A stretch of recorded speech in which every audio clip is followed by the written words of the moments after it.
सुप्रभात मेरे प्यारे बच्चों। ऑनलाइन क्लास में आपका स्वागत है।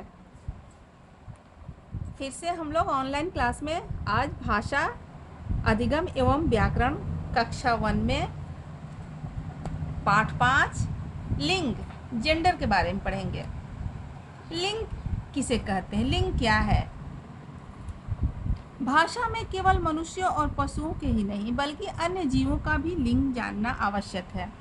अन्य वस्तुओं, नदियों, वृक्षों, शहरों या इमारतों का लिंग निर्धारण कठिन होता है, इसलिए इसके अध्ययन की आवश्यकता पड़ती है।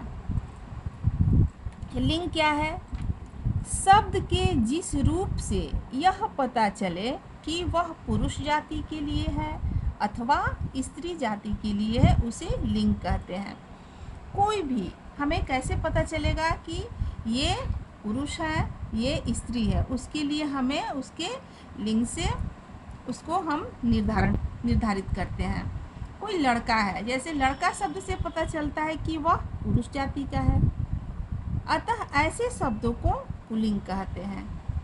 लड़का हो गया, शेर हो गया, पिता हो गया, जो भी पुरुष जाति का है, घोड़ा हो गया।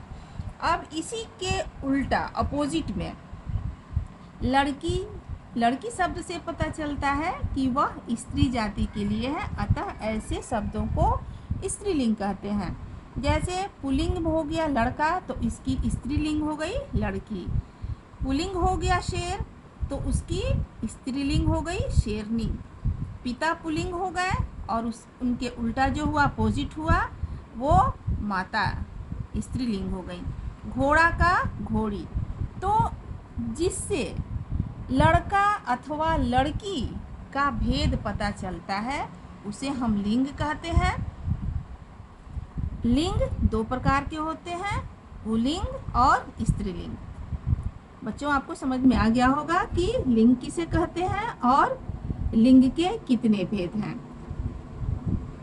पुल्लिंग में हो गया लड़का पढ़ रहा है, ये हमें इसका ये तो लड़का है तो लड़का के लिए कहेंगे कि लड़का पढ़ रहा है। इससे हमें सुनने से भी लगता है कि ये लड़का है।